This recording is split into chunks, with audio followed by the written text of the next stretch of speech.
एक कॉमेडियन ने रूस को कैसे घुटनों पर लाकर खड़ा कर दिया है। पुतिन ने जिसे समझा था छोटा बच्चा, वो तो शेर निकला। यूक्रेन को हल्के में लेकर अब पुतिन अपनी खोपड़ी पीट रहे हैं। जो लोगों को हंसाता था, जिसे देखकर लोग हंसते थे, उसकी ताकत को देखकर पूरी दुनिया हैरान है और रूस परेशान है। पुतिन को लग रहा था कि यूक्रेन के राष्ट्रपति जेलेंस्की हमले के बाद भाग जाएंगे और वो आसानी से यूक्रेन को हड़प लेगा, लेकिन जेलेंस्की पुतिन की अब गले की फांस बन चुके हैं। पुतिन के जिंदगी भर के अनुभव को यूक्रेन के राष्ट्रपति जेलेंस्की ने तहस नहस कर दिया है और पुतिन को अब समझ नहीं आ रहा कि आखिर करे तो क्या करे। 2019 में राष्ट्रपति बनने से पहले 44 साल के Zelensky TV show servant of the people में काम किया था। इस शो में जेलेंस्की ने एक स्कूल टीचर का किरदार निभाया था, जिसमें एक स्कूल टीचर सरकार का मजाक बनाता है और एक वीडियो वायरल होने के बाद उसे यूक्रेन का राष्ट्रपति बना दिया जाता है।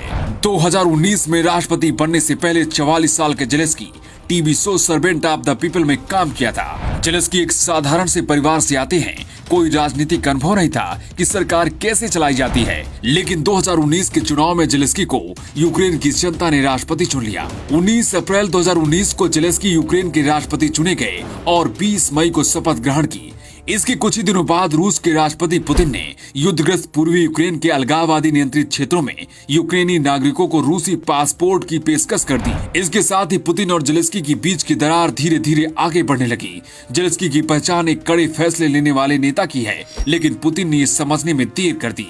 पुतिन के दिमाग में यहीं से गलतफहमी पैदा हो गई। पुतिन को लगने लगा कि जिस तरह से 18 मार्च 2014 को यूक्रेन की क्रीमिया शहर को उसने हड़प लिया था, उसी तरह से अब इस कॉमेडियन को भगाकर पूरे यूक्रेन में कब्जा कर लेगा।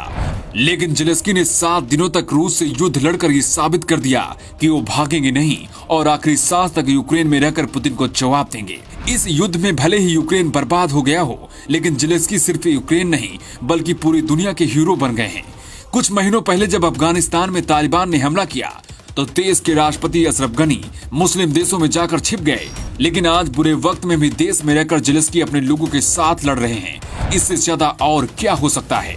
टीवी पर कई सालों तक नकली राष्ट्रपति का किरदार निभाने वाले जेलेंस्की को जब मौका मिला तो असली राष्ट्रपति कैसा होता है दुनिया को दिखा दिया। पुतिन को लग रहा था कि ये कॉमेडियन युद्ध में मैदान छोड़कर भाग जाएगा, लेकिन पुतिन पूरी तरह से गलत थे।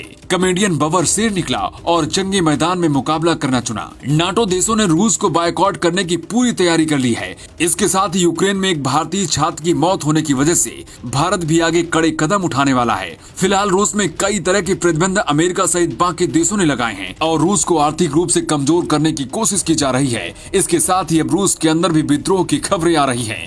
कई जगह ही इस युद्ध को रोकने के लिए लोग सड़कों पर आ गए हैं।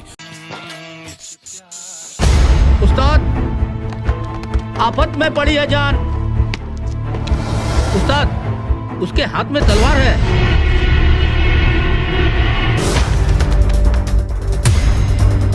तलवार का मुकाबला पाइप से।